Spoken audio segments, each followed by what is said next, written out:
Voilà, je remercie M. Laroui de sa présentation et surtout Jean-Marc Robin et le professeur Bensouda de leur invitation, voilà, qui me donne l'occasion d'être pour la première fois au Maroc. C'est bien agréable. Voilà. Donc,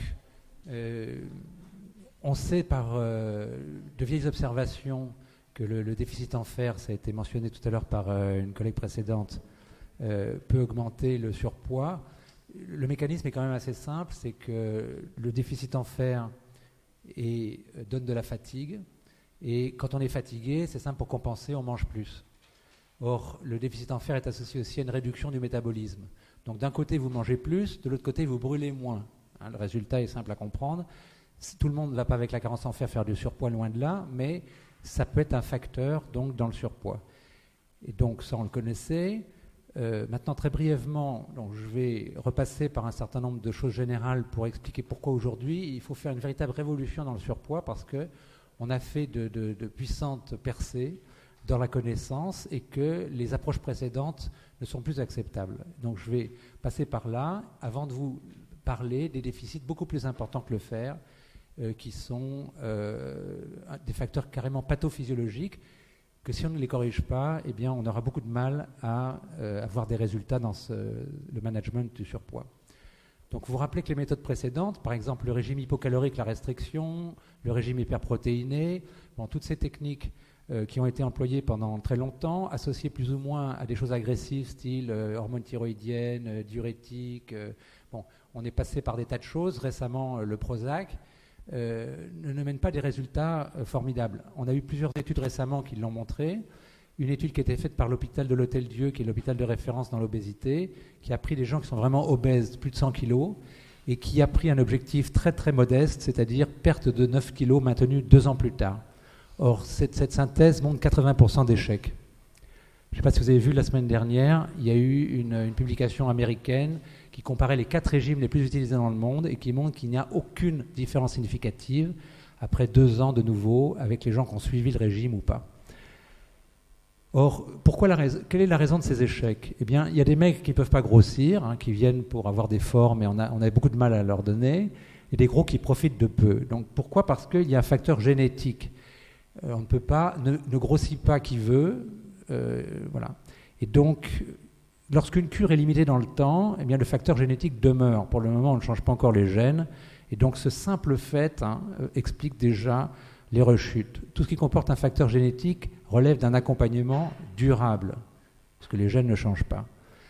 Or, pourquoi est-ce que ces régimes sont devenus inacceptables ? Parce que lors d'un régime, on perd de l'eau, ça c'est facile, de la graisse c'est le but, du muscle, c'est incontournable. On sait que si on fait un jeûne complet, c'est le pire, 30% à 35% de ce qu'on perd, c'est du muscle. Alors c'est le muscle qui dépense. Et si on fait quelque chose d'optimal, avec complémentation, en particulier en zinc pour refaire du muscle, avec exercice physique, 5% de ce qu'on perd, c'est quand même du muscle. Même on a pu montrer qu'on perdait de l'os si le régime est prolongé. Alors quand on réduit les calories, si vous voulez, le cerveau les compte, c'est ce qui explique aussi l'échec des aliments light. Le cerveau compte les calories, donc si on donne un édulcorant, il ne le compte pas, donc on en mange plus, c'est bien pour l'industrie agroalimentaire, mais ce n'est pas bien pour le patient. Et lorsqu'on arrête le régime, si c'est vraiment réduit ses calories, le corps réagit comme s'il y avait une situation de carence, de famine, réduit ses dépenses en adaptation, et donc lorsque le traitement hypocalorique est cessé, eh bien c'est une personne qui a réduit ses dépenses, qui va plus profiter des calories qu'avant, et donc c'est une autre raison qui explique la fréquence de ces rebonds. Et quand on reprend l'eau, la graisse, ça c'est facile. Le muscle, c'est le plus difficile, et l'os, n'en parlons pas. Pour le moment, on n'a pas pu prouver qu'on reprenait l'os. Et je rappelle que c'est le muscle qui dépense. Donc si une personne faisait 80 kg, qu'elle refait 80 kg, on dit rebelote, c'est la même chose, comme on dit, mais ça n'est plus la même personne. C'est une personne qui a moins de muscles et plus de graisse.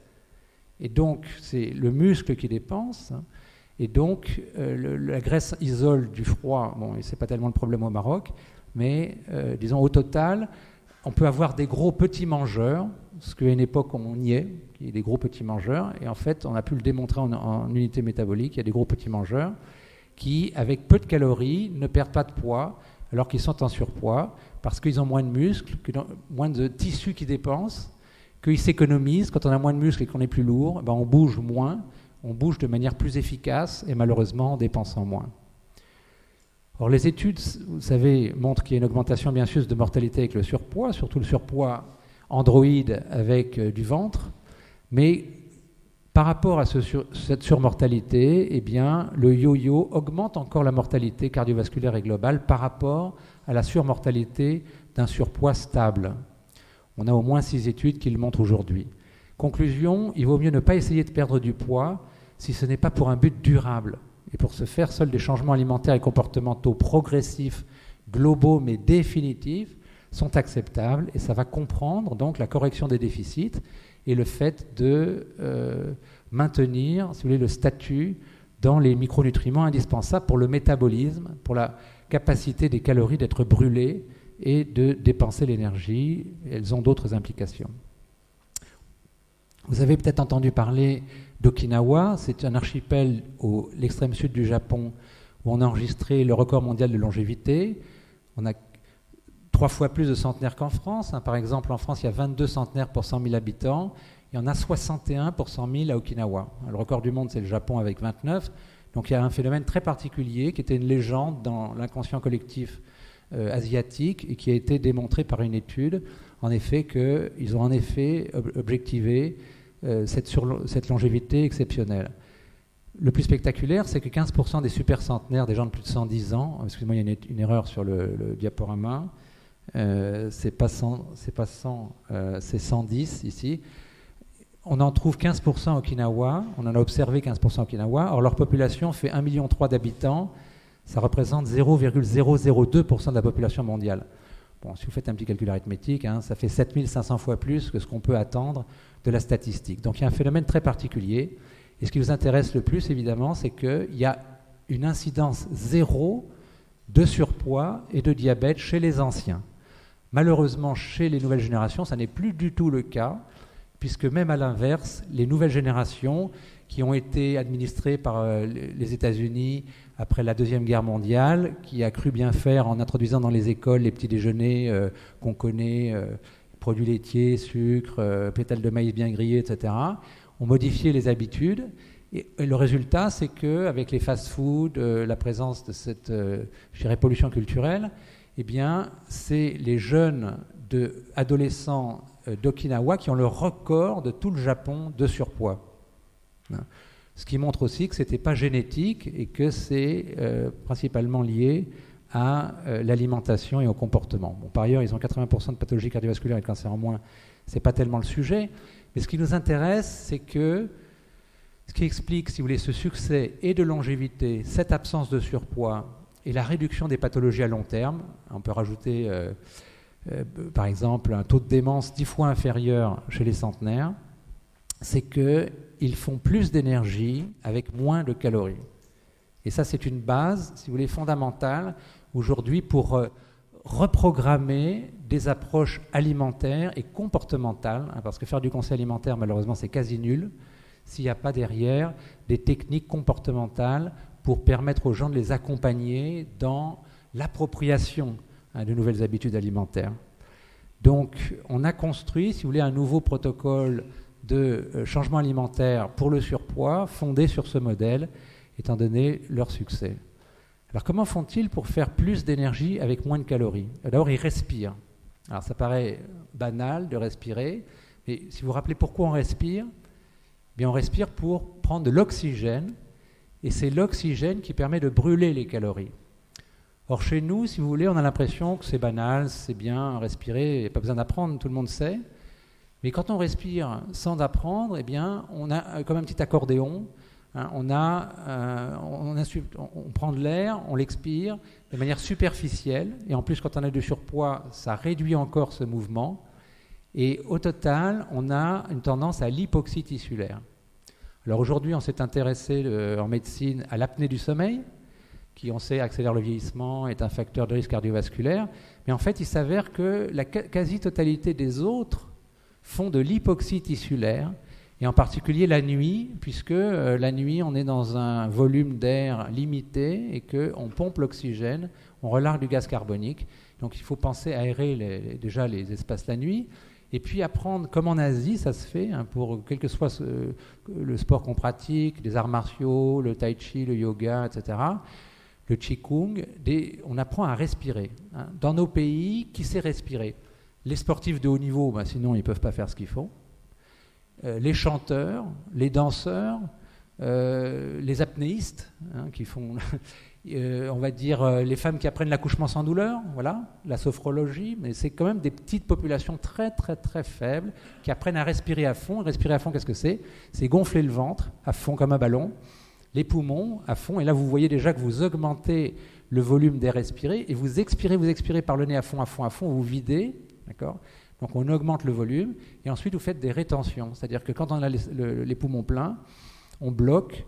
Qu'est-ce qui se passe quand on rejette inconscient, si vous voulez, on respire automatiquement, on rejette de l'air très riche encore en oxygène qui n'a pas eu le temps d'échanger son oxygène et de décharger, de reprendre le gaz carbonique.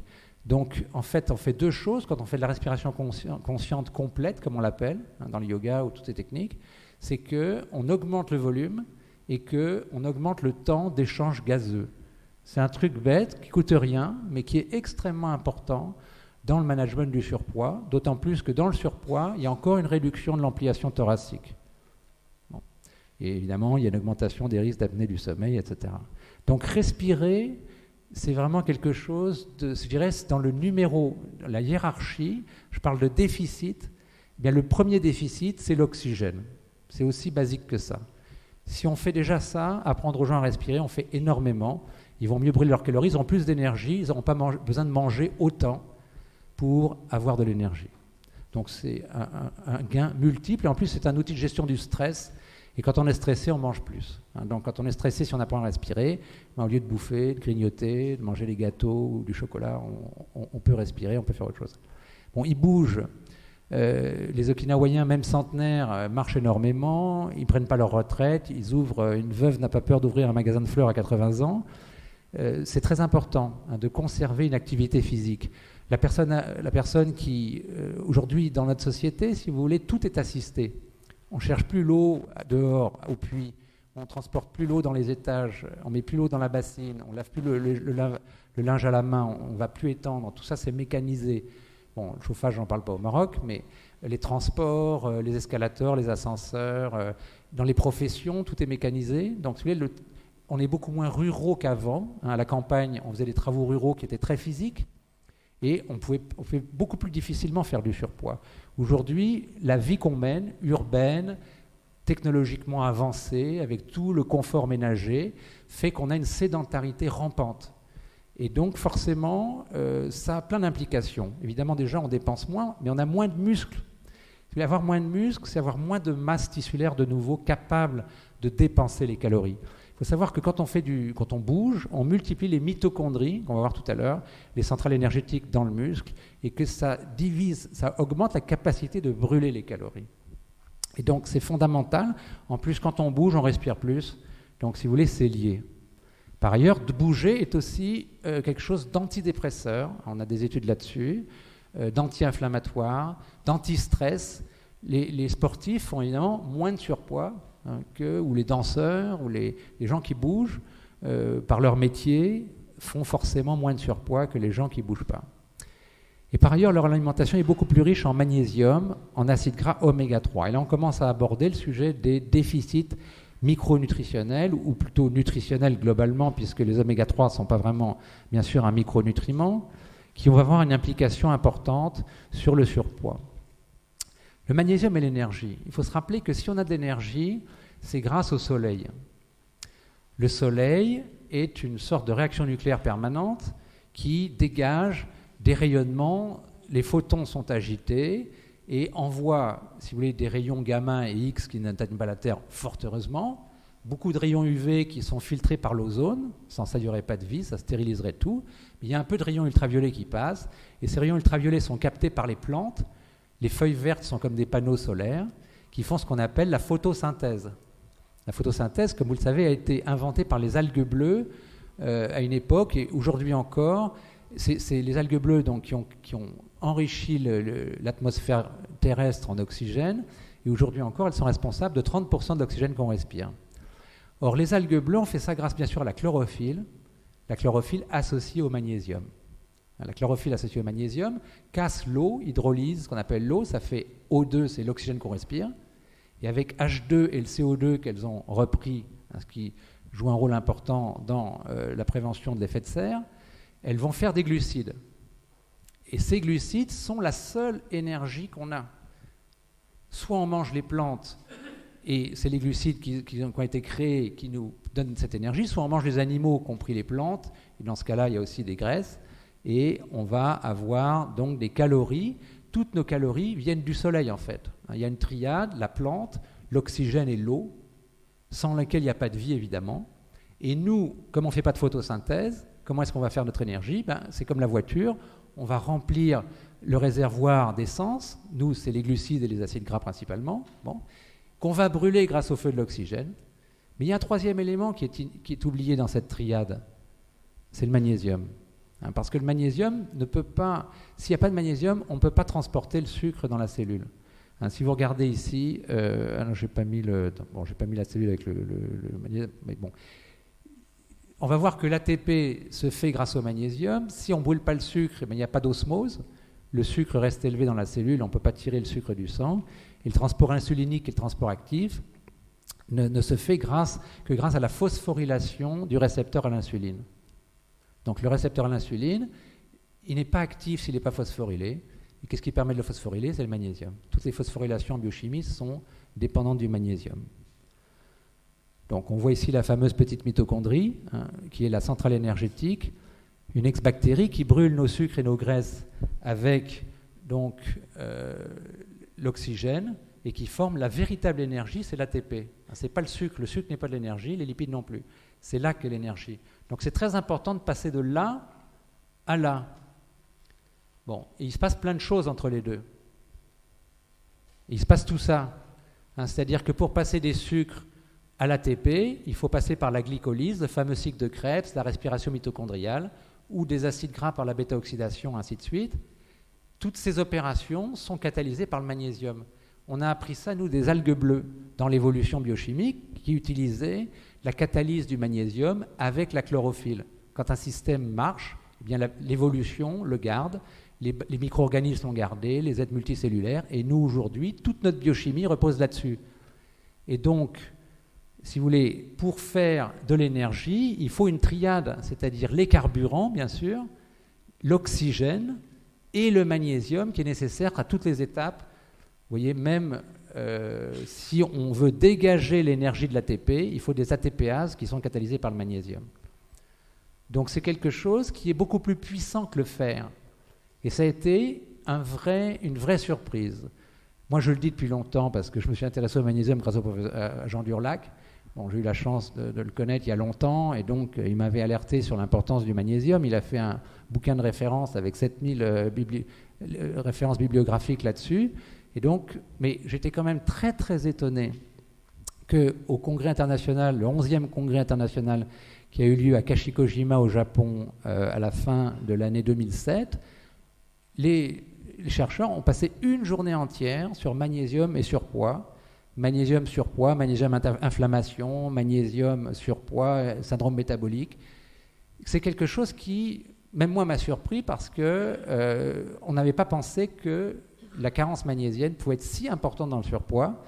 Mais il faut bien comprendre une chose, si on revient là, c'est que quand vous avez du glucose et des lipides qui arrivent, ce n'est pas toujours les bons, d'ailleurs, il y a des sucres rapides, des graisses saturées qui sont mal brûlées au lieu de prendre des oméga 3, eh bien, s'il n'y a pas assez d'oxygène, déjà il n'y en a pas assez, mais aussi qu'on manque de magnésium, mais ça ne peut pas devenir de l'ATP. Donc, circuler, il n'y a rien à voir. Ça augmente le sucre circulant, les lipides circulants. Qu'est-ce qu'ils deviennent ces sucres et ces graisses circulantes ? Ils font des triglycérides et ils peuvent se déposer dans le tissu adipeux. Donc, on a au total, avec le manque de respiration, les mauvais apports, où on mange trop le soir, toutes les calories arrivent d'un coup, au lieu de fragmenter le repas, les circuits sont saturés, ça aussi, ça augmente le problème.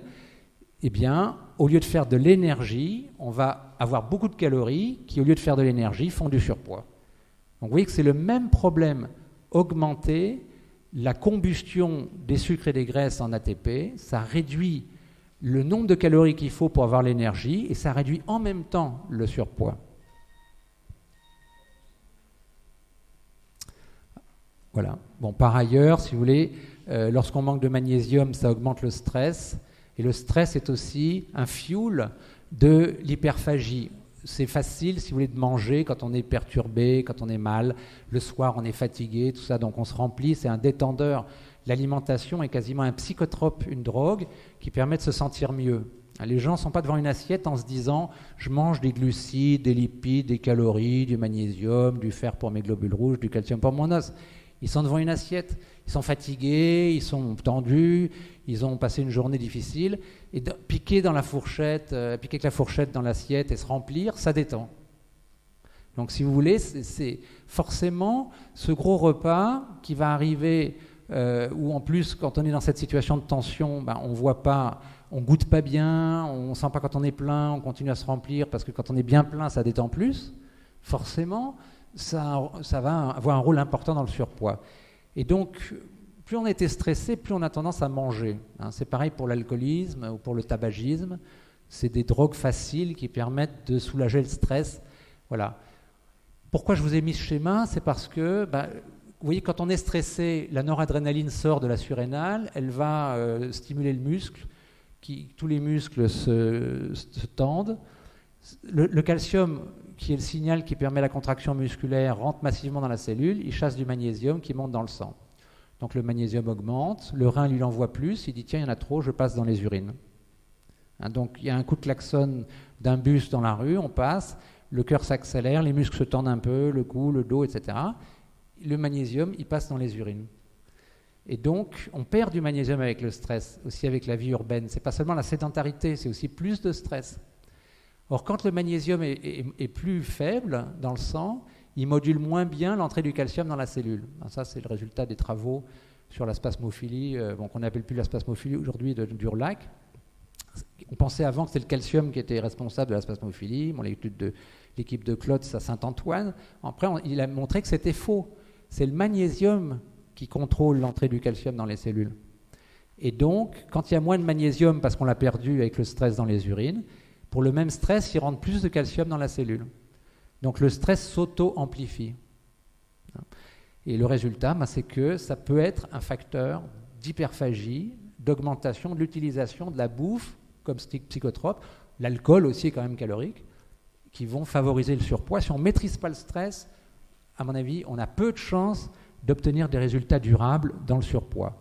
Il y a aussi un facteur rétention d'eau, parfois, au niveau des hanches, etc. Bon, il y a l'hyperoestrogénie, je ne vais pas avoir tous les facteurs, mais vous voyez que c'est aussi le magnésium qui est le catalyseur de la pompe à sodium qui contrôle la rétention d'eau, les échanges sodium-potassium. Donc aussi, le stress peut faire gonfler. Il y a des gens qui font des œdèmes de stress, des œdèmes de fatigue, et c'est aussi une cause de rétention d'eau. Donc le déficit magnésien est la première cause de fatigue dans la population. On va le voir par les statistiques. Si vous voyez l'apport quotidien recommandé, on peut parler de la JR, de l'ANC, tout ce qu'on veut aujourd'hui, on s'y perd, mais enfin bon, passons, en gros, c'est autour de 400 mg, c'est ça qu'il faut retenir. 1000 calories aujourd'hui apportent 120 mg de magnésium, ce qu'on appelle la densité micronutritionnelle. Or, si vous vous rappelez, eh bien, la femme aujourd'hui consomme 1700 calories en moyenne et l'homme 2200. Donc on a, résultat, à peu près 250 mg de magnésium par jour, alors qu'il en faut 400. Donc déjà, il y a un trou. Donc c'est en fait la totalité de la population qui n'a pas les apports magnésiens requis, surtout quand on mange peu de végétaux, de céréales, etc. Et par ailleurs, le stress, on l'a dit, peut augmenter la perte urinaire de 200 à 600 mg par jour. Donc il y a un trou important qui explique ça, que c'est le déficit magnésien qui est la première cause de fatigue très loin devant le déficit en fer. L'étude Épifère, sous-étude de Suivimax, montre que les femmes en France qui manquent de fer, c'est 23% qui ont une ferritine inférieure à 25, je crois que c'était le cut point, jusqu'à la ménopause. Après la ménopause, il n'y a plus que 5% des femmes. Et là, on est dans du 100%. On n'est plus du tout dans les mêmes... Il y a 67% des femmes qui saignent avec les règles qui n'ont pas de déficit en fer et 95% après la ménopause. Donc 100%, ça n'a rien à voir. On est dans un autre ordre d'idée. C'est la première cause de troubles spastiques et de stress, d'anxiété, et donc c'est 2 facteurs d'augmentation des facteurs de surpoids. Alors, autre déficit, je dirais, ubiquitaire, qui a été dénoncé par l'ASA récemment, bon, M. Delarue vous en a parlé tout à l'heure, c'est les oméga 3. On a des apports en oméga 3 qui sont insuffisants, des apports de compétiteurs en oméga 6, en saturé, etc., en trans, qui sont excessifs. Or, les oméga 3 sont les plus faciles à brûler. On sait ça depuis le modèle Esquimau, les premières observations, après Bang et Deiberg, etc. En fait, les Esquimaux n'auraient jamais pu apprivoiser les glaces sans les oméga 3. Parce que dans un acide gras, il y a beaucoup plus d'énergie que dans le sucre. Et si on prend une graisse de beurre, de rillettes, de fromage, c'est une graisse saturée qui est presque inoxydable, qu'on ne peut pas brûler dans les mitochondries. L'inverse, c'est les oméga 3. C'est une graisse facilement oxydable qu'on va brûler et qui va donner beaucoup plus d'énergie que les glucides, évidemment, que les graisses saturées qui, par contre, elles vont se stocker facilement. Par ailleurs, pour brûler, on l'a dit, il faut de l'oxygène. L'oxygène, lui, évidemment, il est véhiculé aux muscles et aux autres tissus par les globules rouges. Et les globules rouges, comme toutes les membranes, contiennent des lipides.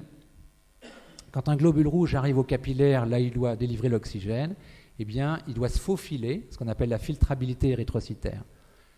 Donc si vous mangez beaucoup de fromage, de beurre, de rillettes, de viande grasse, bon, on en a trop dans l'alimentation, les nutritionnistes nous disent ça depuis longtemps, ça s'est un peu amélioré mais pas suffisamment, eh bien le globule rouge est rigide, graisse saturée. Il va avoir du mal à se faufiler et à délivrer l'oxygène.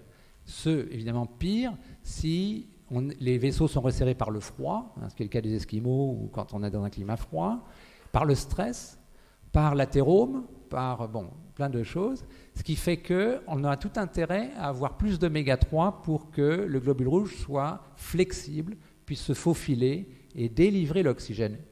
Déjà, on respire mal, mais en plus, par le manque d'oméga 3, cet oxygène est mal délivré dans les muscles, ce qui a un effet synergique négatif. Bon, par ailleurs, les oméga 3, ils fluidifient toutes les membranes de toutes les cellules, ça dynamise tout, les transporteurs, les récepteurs, toutes les protéines qui sont fichées dedans. Madame Simopoulos a même montré que la membrane nucléaire, la double membrane nucléaire, si elle contient des oméga 3, ça dynamise l'expression génétique. C'est un dynamisant général de l'énergétique et de l'informatique cellulaire. Bon, il y a d'autres déficits. Les 2 premiers principaux, c'est magnésium et oméga 3. Si on ne les corrige pas, vous avez compris que ça va être très difficile d'avoir du succès dans le surpoids. Bon, après, il y en a qui sont quand même encore très prévalents. C'est la B6. Elle est nécessaire à la synthèse de la sérotonine qui contrôle les pulsions, le GABA qui est anxiolytique, de la taurine qui contribue à retenir le magnésium dans les cellules. Le zinc est souvent aussi déficient. On va voir les graphes. Vous verrez que c'est 80% de la population à peu près qui n'a pas les apports recommandés en zinc. Or, il est nécessaire à la synthèse des protéines. Le muscle, c'est des protéines. Donc, si on manque de muscles et qu'on a trop de graisse, la clé, ça va être de faire plus de muscles. Or, si on fait du sport, encore qu'il faut-il le faire, mais si on fait du sport, c'est bien, mais si on manque de zinc, eh bien, le sport ne va pas être aussi rentable, il ne va pas donner autant de masse musculaire que prévu s'il n'y a pas le zinc nécessaire pour faire ces protéines. Bon, par ailleurs, il a un rôle antitoxique, on verra que c'est important dans la deuxième présentation sur les polluants et le côté inflammatoire du surpoids. Et, 30 minutes. J'arrive à ? D'accord. Donc vous voyez ici, c'est l'étude du Val-de-Marne, les apports en vitamine B6, c'est la proportion de population qui n'a pas les apports recommandés, plus de 80%, et elle est surutilisée par le stress aussi. Et le zinc, vous voyez, c'est un des pires. Le fer, la cuillère est surévaluée, mais le zinc, c'est la prévalence. Bon, par ailleurs, avec l'âge, on l'absorbe de moins en moins bien. Donc ce n'est pas des petites populations qui sont touchées par ça. C'est la majeure partie des populations. On va dire 100% pratiquement pour les oméga 3 et le zinc et le magnésium, et de 80 avec des proportions qui augmentent avec l'âge et le stress pour le zinc et la B6. Et toutes ces carences ont un effet négatif sur le surpoids. Bon, on a fait des techniques d'accompagnement, je passe là-dessus, dans les termes, un parcours d'accompagnement par Internet que vous trouvez sur mon site lanuscrithérapie.com. Pour ceux qui s'intéressent, comme je suis un petit peu pressé, je vais un peu plus rapidement là-dessus. Vous retrouvez tout ça sur ce site lanuscrithérapie.com. vous avez tout ça. Bon. Donc, il y a des aspects comportementaux, je passe un peu parce que sinon je ne vais pas y arriver. On a créé des techniques de changement alimentaire, ce qu'on appelle ma propre campagne de pub, bon, pour apprivoiser un nouvel aliment. Bon. Donc, les supplémentations, hein, pour finir le sujet de mon premier thème, on a intérêt à prendre, au-delà des conseils alimentaires, hein, de changer le profil des graisses, c'est-à-dire de diminuer les saturés, bien sûr, d'augmenter les oméga 3, d'augmenter les fruits et légumes, ça c'est connu, mais comment le faire après, c'est un accompagnement, hein, vous verrez ça dans les livres, je vous en citerai un certain nombre à la fin, le parcours Okinawa que vous retrouvez sur le site, ou dans des structures d'accompagnement, bon, différentes. On a intérêt à prendre donc un complexe généraliste pour ce qui n'est pas apporté par l'alimentation. Ce complexe doit être sans fer ni cuivre, le fer et le cuivre étant des pro-oxydants qui détruisent les vitamines dans le complexe, qui inhibent l'absorption du zinc. Donc il faut, le premier critère de choix d'un complexe minéraux-vitaminique, c'est qu'il soit sans fer ni cuivre. Si jamais on devait prendre du fer, il faudrait le prendre à un autre repas à distance, sinon c'est incompatible. Il faut que la vitamine soit naturelle, on verra ça demain, enfin après dans le deuxième talk, bêta-carotène à la place du rétinol, et que les minéraux soient biodisponibles. Pour le zinc, c'est le citrate, bon, il y a le pidolate qui est pas trop mal absorbé aussi. Et on donne chez quelqu'un qui fait du surpoids au moins 2 à 3 fois les ANC pendant 3 mois. Après, on peut passer à l'entretien en complément de l'alimentation. Vous voyez ici sur le plan du magnésium, l'importance de choisir des sels qui sont biodisponibles. Vous voyez ici l'incidence des accélérations du transit avec les magnésiums dits inorganiques, sulfate, chlorure, oxyde. C'est de 96 à 45%. Donc c'est mal absorbé, ça fait mal au ventre. Bon, la deuxième génération organique, les plus connus, lactate et autres, sont déjà encore très laxatifs. Et on a trouvé par hasard, c'est un pédiatre de Tours, qui a trouvé le glycérophosphate de magnésium, qui n'accélère pas plus le transit qu'un placebo, 7%. Donc aujourd'hui, quand on donne du magnésium, il va falloir le donner liposoluble, soluble dans les graisses, pour qu'il ne soit pas laxatif et qu'il soit bien absorbé. Et par ailleurs, on a vu que sous l'effet du stress, il ressort des cellules. Donc il faut favoriser sa recapture, ce qui a été montré aussi par Durlac et le professeur Rapin a travaillé, que vous avez vu ce matin, hein, sur cette question, avec la taurine. La taurine, en fait, augmente à peu près 10 fois dans le sang en cas de déficit magnésien. On était sidérés par les doses de taurinémie qu'il y avait chez les gens. Et en fait, c'est ce qui explique que malgré la carence profonde en magnésium, on ne soit pas par terre. On ne devrait pas fonctionner comme on fonctionne, étant donné les carences. La taurine compense sans remplacer. Mais il est logique donc, puisque c'est le rétenteur physiologique du magnésium dans les cellules, d'utiliser la taurine dans les compléments avec un magnésium liposoluble. Bon, par ailleurs, les oméga 3 jouent un rôle sur tous les recapteurs.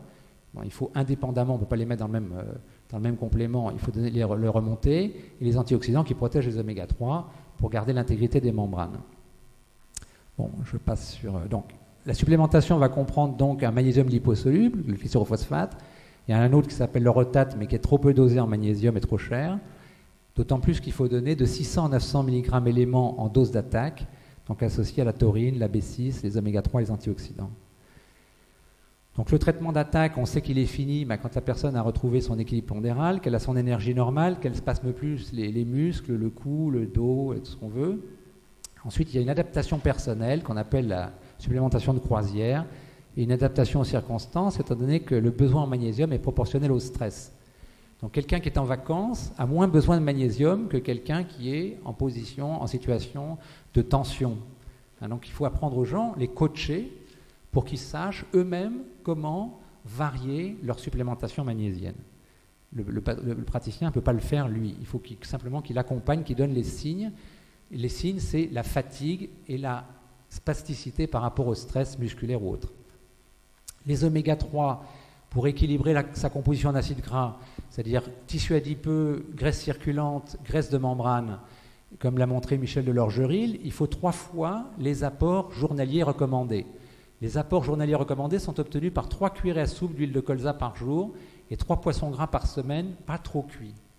Et il faut à peu près 18 mois pour rebalancer toute sa composition corporelle. Si vous avez trop de graisse saturée dans le tissu adipeux, il est immobilisable, il est inerte. Donc il faut resaturer, il faut recomposer le corps, il faut rééquilibrer, réduire les saturés, les trans, les oméga 6 en excès et réinjecter les oméga 3 pour que le métabolisme soit relancée et qu'on ait une chance de remobiliser ce tissu adipeux. L'huile de colza ne contient que 9% d'oméga 3, c'est insuffisant. Sinon, il faut prendre des capsules, c'est une possibilité. Et donc, on a créé une huile spéciale qui s'appelle Oméga Force 3, qui en apporte 3 fois plus pour les 18 premiers mois, le temps de rééquilibrer cette composition corporelle. Bon, je m'arrête là pour mon premier thème, puisque Jean-Marc Robin m'a demandé de faire un deuxième thème sur le stress oxydatif.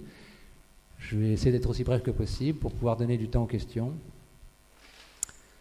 Petite respiration. Alors on retrouve notre fameuse mitochondrie. La respiration, on l'a vu, c'est essentiel pour brûler les calories. C'est essentiel pour faire l'énergie, c'est essentiel pour avoir moins besoin de calories pour avoir l'énergie qu'il nous faut et pour moins utiliser les calories comme psychotropes. Bon. Mais aussi, vous voyez ici ces petits points rouges. Qu'est-ce que c'est que ces petits points rouges? Eh bien, c'est que l'ATP est le résultat d'une condensation électronique. Il y a des transporteurs d'électrons dans la mitochondrie, comme le coenzyme Q10, qui condensent des électrons, et c'est une des raisons pour lesquelles on a de l'énergie dans la pile moléculaire, qui est l'ATP. Or, évidemment, aucun moteur n'est à 100% parfait. Nos moteurs technologiques ont des rendements à 20% et 15%, on est content quand on a des rendements comme ça. Dans la mitochondrie, théoriquement, le rendement potentiel théorique pourrait être de 98%. Mais la réalité, c'est que comme on respire mal, qu'on bouffe trop en même temps, ça sature les circuits, qu'on manque de magnésium, etc. Il y a encore les B qui agissent là-dedans. Bon, il y a les oméga 3 qui manquent dans la mitochondrie aussi, ça ralentit le mouvement. Bon, tout ça fait qu'on a une fuite radicalaire qui est probablement au plus autour de 5 à 6%. J'étais complètement sidéré de lire récemment dans DNA Repair que, quand j'étais à l'université de Berkeley, on parlait de 100 000 lésions par jour sur l'ADN mitochondrial, de 10 000 lésions par jour sur l'ADN nucléaire. Ils enregistrent de 500 000 à 1 million de lésions quotidiennes sur les gènes de chaque cellule par jour. Ça tombait par terre, je ne sais pas comment. Bon, heureusement qu'on se répare. Donc, en fait, on s'irradie de l'intérieur par la respiration mitochondriale. On fait des déchets qui sont responsables du vieillissement. Et vous comprenez pourquoi, à Okinawa, ils ont à la fois pas de surpoids, qui vivent plus longtemps et qu'ils font moins de maladies, tout simplement parce que c'est le même combat. Si vous faites plus d'énergie avec moins de calories, ils mangent 300 calories de moins en moyenne que nous, en ayant plus d'énergie, eh bien, ils réduisent la fuite radicalaire. Et donc la vitesse du vieillissement, puisque c'est ce qui explique cette corrosion par les radicaux libres instables. C'est un des moteurs principaux. Bon, il y en a d'autres, la glycation, la réduction des télomères, c'est évidemment très compliqué, mais ils sont en fait liés. On sait aujourd'hui que le stress oxydatif raccourcit les télomères. Bon, donc tout ça c'est lié. La glycation augmente le stress oxydatif. Donc en fait, c'est le même combat. Et on comprend pourquoi les gens avec un indice de masse corporelle supérieur à 28 ont une espérance de vie réduite de 10 ans comme un fumeur. Pourquoi? On va le voir. Parce que c'est la surprise du siècle. On en a beaucoup parlé à Akashi Kojima, mais ça ne vient pas de là, c'est déjà plus ancien que ça. On savait que la cellulite, eh bien, ça peut être inflammatoire, rétention d'eau, augmentation de graisse avec l'hyperoestrogénie, autour des cycles menstruels, ça finit par la transvasation d'eau, contient des toxiques, ça enflamme le tissu conjonctif, tout le monde connaît ça, on peut arriver à la peau d'orange douloureuse, la cellulite. Bon, tout le monde savait ça. Et puis qu'est-ce qu'on nous apprend finalement depuis 5-6 ans? C'est que cette inflammation, eh ben, en fait, elle est partout dans le tissu adipeux de la personne qui est en surpoids. Il y a une inflammation bas bruit qui est associée à un surpoids, comme si le corps réagissait à un excès de graisse comme contre un corps étranger. Alors, il est possible que, je ne pense pas très bien expliquer, peut-être que notre ami Jean-Michel Le Serre a des explications plus là-dessus. Bon, il y a une réaction de leucocytes qui infiltre le tissu adipeux, ils envoient des cytokines. Peut-être que les polluants, qui sont lipophiles, dans le tissu adipeux, contribuent à faire qu'il y ait une réaction comme ça, puisqu'on est exposé par des tas de polluants dans l'air, dans l'eau qu'on respire, des tas de polluants liposolubles, qui viennent du plastique et de médicaments, de pesticides liposolubles. Et bon, tout ça fait en tout cas qu'il y a une réaction et que ces globules blancs activés, ils sécrètent de l'eau de javel, de l'eau oxygénée, des tas de substances corrosives. Ces globules blancs envoient des messages qu'on appelle le TNF-alpha, les interleukines. Le TNF-alpha, on l'appelle la cachectine.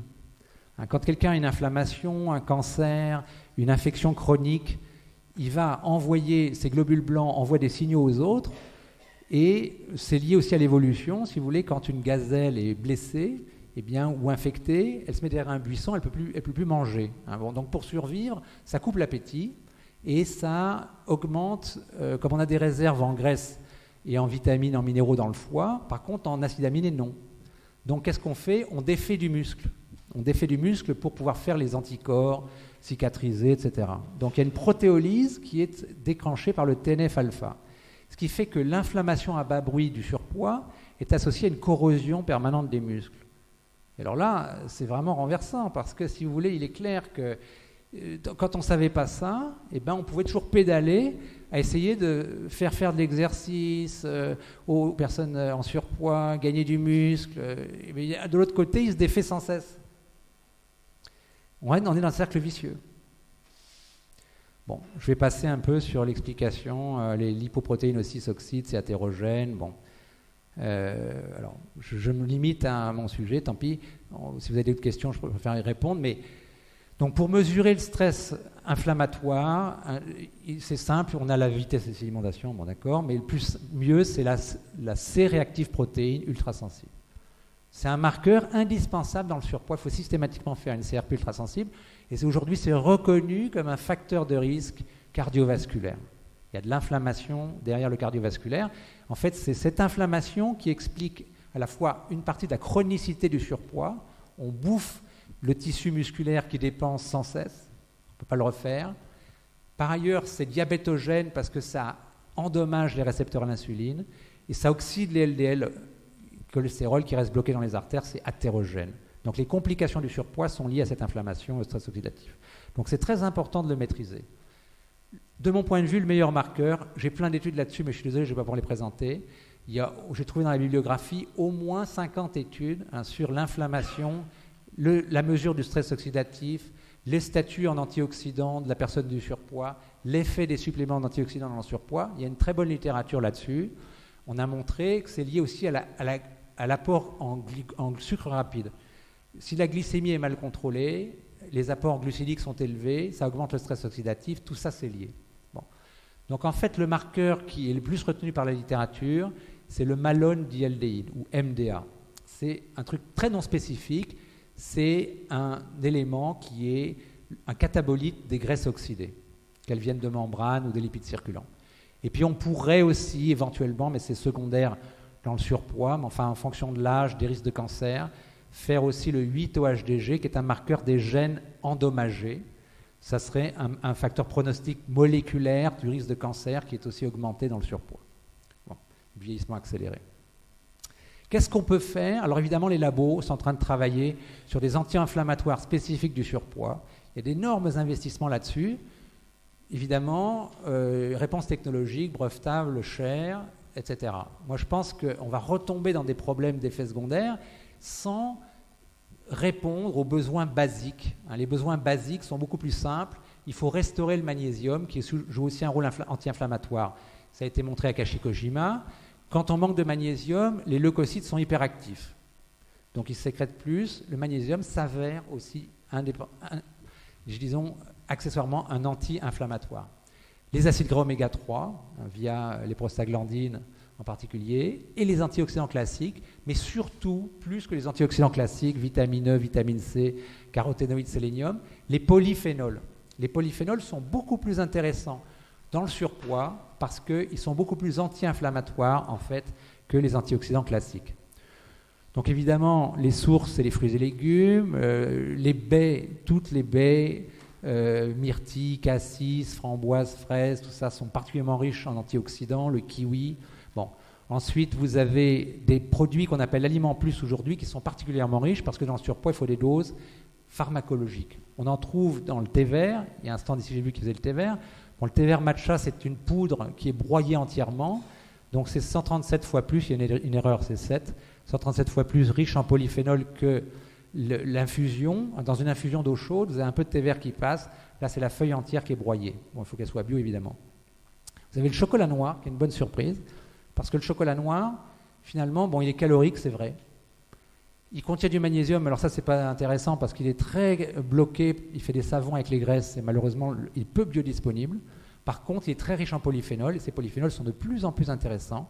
On sait qu'ils protègent la fonction endothéliale et qu'ils sont puissamment anti-inflammatoires, particulièrement sur le peroxynitrite, qui est un radical spécial dans l'inflammation.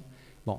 Donc le chocolat noir s'avère même dans le surpoids pas du tout contre-indiqué, mais même il est préférable que les gens mangent ça que du sucré, que des gâteaux, etc. Et en plus, il a un effet antidépresseur qui agit sur la sérotonine. Et donc, ça, c'est quelque chose d'agréable de pouvoir dire aux gens qui sont en surpoids qu'ils peuvent prendre du chocolat noir. Bon, par ailleurs, le vin rouge, il est riche en polyphénol, mais on ne peut pas trop le conseiller, surtout en début de traitement, parce que quelqu'un qui boit du vin à table, d'abord, bon, dans un pays musulman, donc le vin n'est pas admis, mais bon, je vous dis aussi que même si les gens ne suivent pas les recommandations religieuses, c'est quand même pas une bonne idée de boire du vin en début de traitement parce que ça dérégule la prise alimentaire au repas. Quand on a bu un peu, déjà le rationnel c'est difficile de le faire agir face à l'assiette, donc là c'est foutu si on boit de l'alcool. Il y a des produits beaucoup plus riches aussi en polyphénol comme l'élixir de grenade. Bon, je passe, je vous laisserai peut-être l'information là-dessus. Techniquement, les complexes antioxydants, donc il y en a deux types. Il y a les antioxydants dits classiques, vitamine E, vitamine C, caroténoïdes et sélénium. La vitamine E doit être naturelle parce qu'il y a 8 stéréoisomères dans la synthétique qui fait baisser le gamma-tocopherol.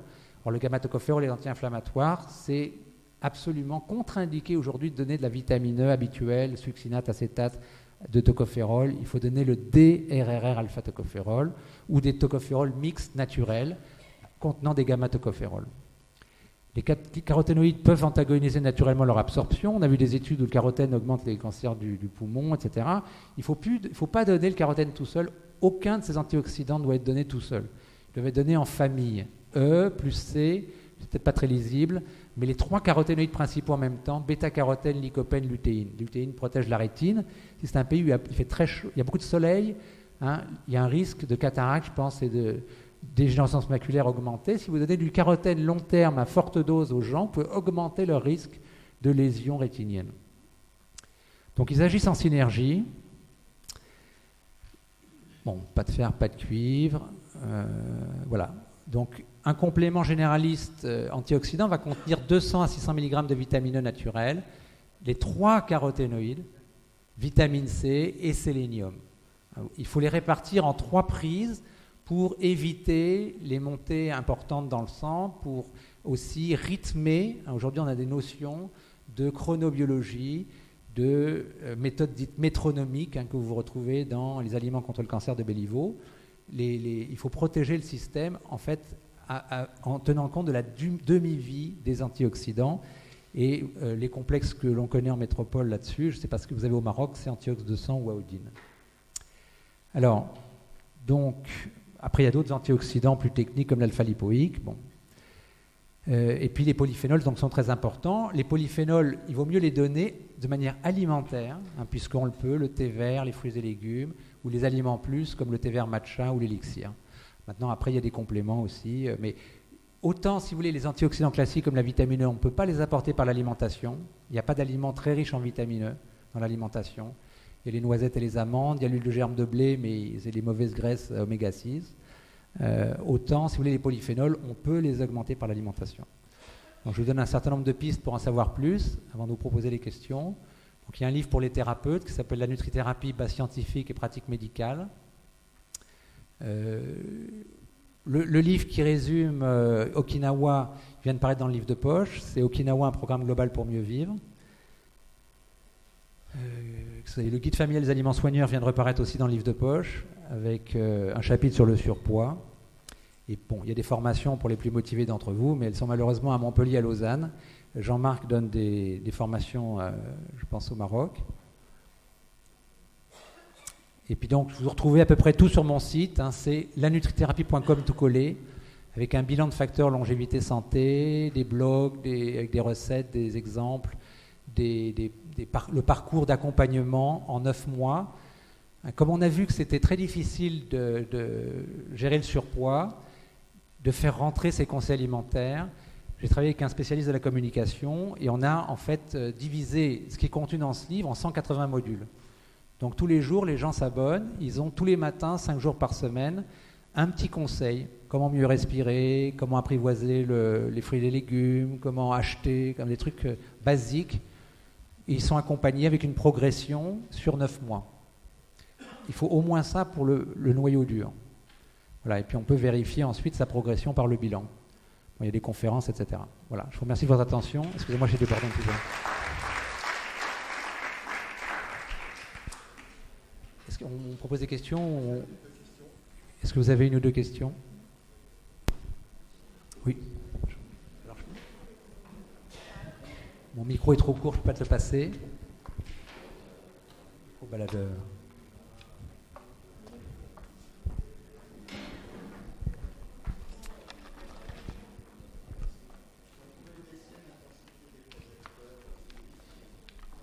C'est vrai que ça chauffe. C'est bien d'être sous la rampe, mais...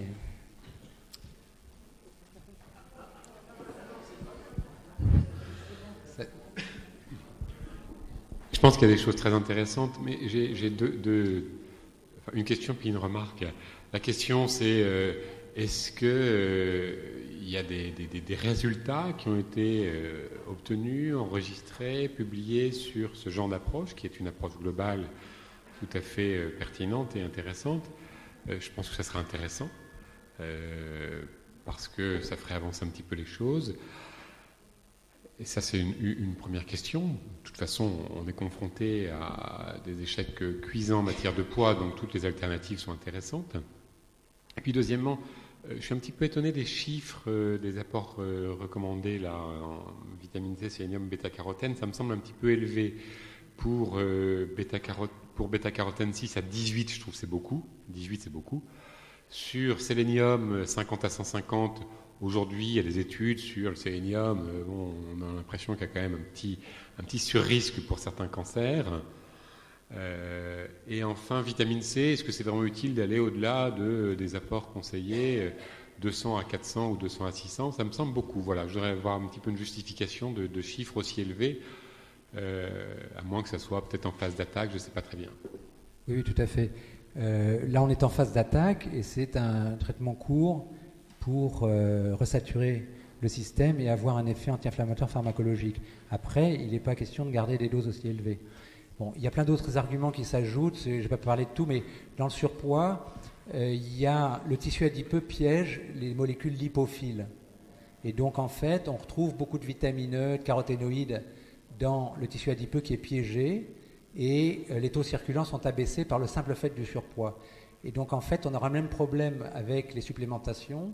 Il y a une grande partie de ces supplémentations qui vont être piégées par le tissu adipeux, ce qui a un effet intéressant antitoxique, parce qu'on l'a dit, en fait, le tissu adipeux, il piège les lipophiles toxiques aussi. Mais après, il n'est pas nécessaire de garder des doses aussi élevées qui, chroniquement, ne sont pas souhaitables. Ah, je suis d'accord. Alors pour la première question, alors évidemment, à 100%, et j'espère peut-être un jour on pourra faire avec quelque chose avec toi, Jean-Michel, parce qu'il y a une étude à faire sur cette approche globale. Il faut reconnaître que pour le moment, on a des études parcellaires sur des éléments différents. Malheureusement, j'ai loupé la conférence qui m'intéressait le plus avec M. Delarue sur les oméga 3, mais bon, on a des études sur différents éléments. Par exemple sur le stress oxydatif et l'inflammation dans le surpoids et les antioxydants. Bon, sur chaque chose, on a pratiquement des études, mais on n'a pas d'études globales. Et ça, à la fois, ce qui marche en pratique, c'est ça. C'est le suivi alimentaire et comportemental, l'exercice, plus les compléments. Il faudrait arriver à objectiver par une étude l'efficacité de cette approche. Je suis entièrement d'accord avec toi. On va, dans le futur, trouver comment le faire. Après, il faut faire la part du coaching, parce que dès qu'on voit les gens très souvent et qu'on les soutient, il y a un bénéfice qui est observé. Donc, c'est quelque chose d'assez complexe. Je pense que cet environnement psychologique joue un rôle non négligeable. Sans doute aussi apprendre à s'occuper de soi, à respirer, machin, tout ça, bouger, sûrement. Bon, mais voilà, ça serait intéressant de faire des études un petit peu sur le long terme, parce que c'est ça qui importe. Enfin, c'est sûr que c'est extrêmement important de maintenir la masse musculaire. Et je suis bien d'accord sur cette histoire de sarcopénie qui a été évoquée déjà ce matin. L'inflammation bas grade de l'obésité est sans doute quelque chose qui est sous-estimé et qui conduit à des aggravations récurrentes avec cette diminution des dépenses énergétiques. Et on a des gens qui, au bout du compte, mangent peu et finissent par aggraver au fur et à mesure leur poids, ça c'est certain. Une approche originale. Merci. On n'a plus qu'à mettre ça en place. Ce sera indispensable pour convaincre nos collègues de passer à l'attaque.